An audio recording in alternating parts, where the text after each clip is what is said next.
So today we will do the second point of this chapter, problem of deficient demand and excess demand, and that is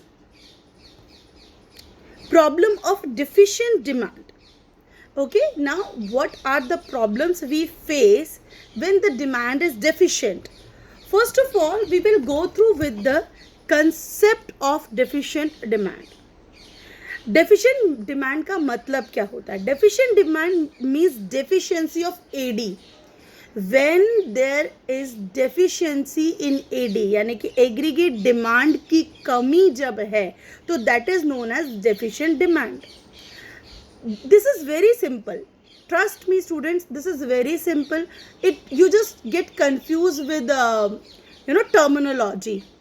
Usually what happens within your board exams that you get confused with the terminology. You need not to get confused because it is very clear when the word deficiency is used. Deficiency is mean like feeling less, कहीं पे कमी होना. ठीक है, deficiency of AD जब आता है that is known as deficiency demand.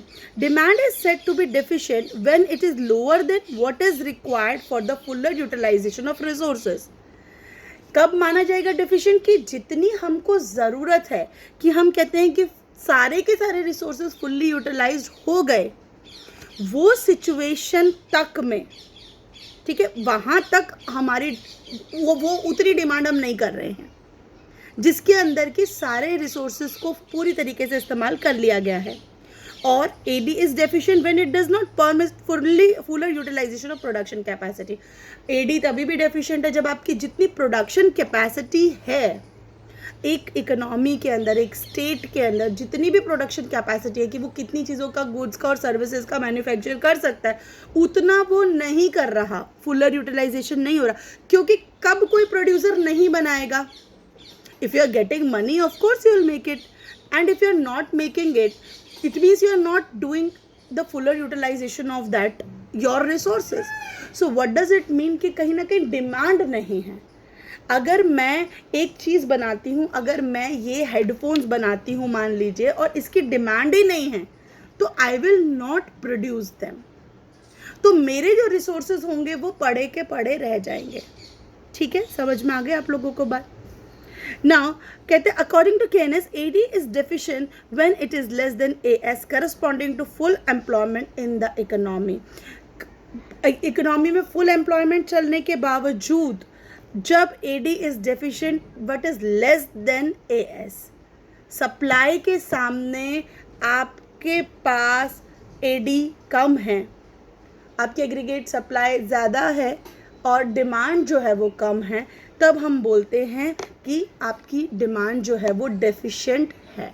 यहाँ पर भी एक प्रॉफिट में लॉस वाली बात जो होती है वो चलती है यहाँ पर, कि आप चाहो तो ज़्यादा प्रोडक्शन कर सकते थे, कर रहे हो, और आपका स्टॉक जो है वो अनयूज्ड जो है वो पड़ा हुआ है. यहाँ पर भी प्रोड्यूसर एक लॉस की सिचुएशन फेस कर रहा है. Measurement of deficient demand. Yes, measurement of deficient demand. यहाँ पर आपको डायग्रामेटिक इलिस्ट्रेशन दे रखे which is very clearly given in your book.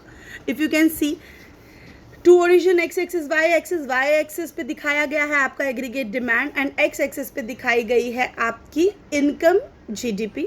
ठीक है, ADF line shows that required level of AD for full employment.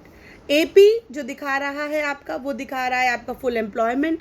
The vertical difference between AD and AP is EF which is deficient demand. This is very hypothetical, बहुत ही normal आपको graph दे रखा है जो कि आप जब भी डेफिशिएंट डिमांड को एक्सप्लेन करेंगे, it's mandatory whether it the question is been asked for 3 marker, 4 marker और 6 marker, you are supposed to draw this graph. This is mandatory. Whenever you are presenting any of equation, any of properties, you have to present it in the diagram also. Now, causes of deficient AD. This is very important. क्यों AD deficient होता है? Aggregate demand आपका deficient क्यों होता है? क्या situations होती हैं जब आपका एग्रीगेट डिमांड जो है वो डेफिशिएंट होता है?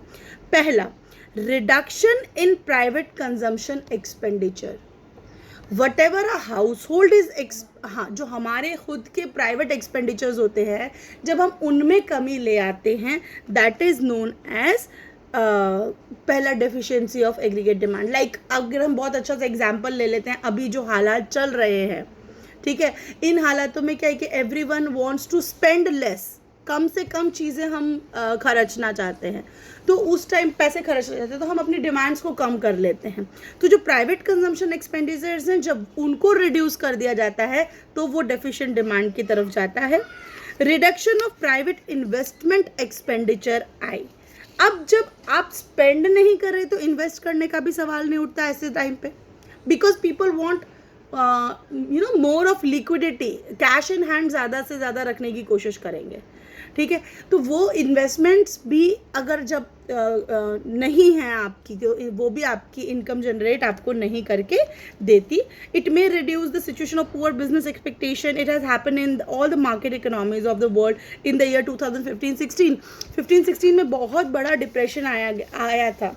हम लोगों ने अगर उस टाइम पर गुजरात के अंदर तो इवन इफ जो लेक्स थे बड़े बड़े, वहाँ पर पुलिस लगा दी गई थी, बिकॉज शेयर मार्केट एकदम क्रैश हुआ था और लोग सुसाइड कमिट कर रहे थे. तो ये भी एक बहुत बड़ा रीज़न है, जब लोगों की इन्वेस्टमेंट्स फेल हो रही हैं, when they are not getting. हम पढ़ते हैं investment is income, because from investment हमको इनकम मिलता है और सेविंग से हम स्पेंड करते हैं. ये हम लोग ऑलरेडी चैप्टर 7 में कर चुके हैं, चैप्टर 7 और 8 में हम लोग कर चुके हैं.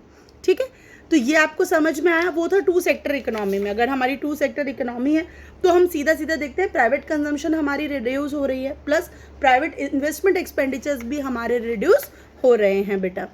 अब अगर 4 सेक्टर यानी कि ओपन इकोनॉमी आ जाती है, ओपन इकोनॉमी आप लोगों को अच्छी तरीके से पता है, जहाँ पर आपका गवर्नमेंट भी आ जाएगा और इम्पोर्ट एक्सपोर्ट भी आ जाएगा.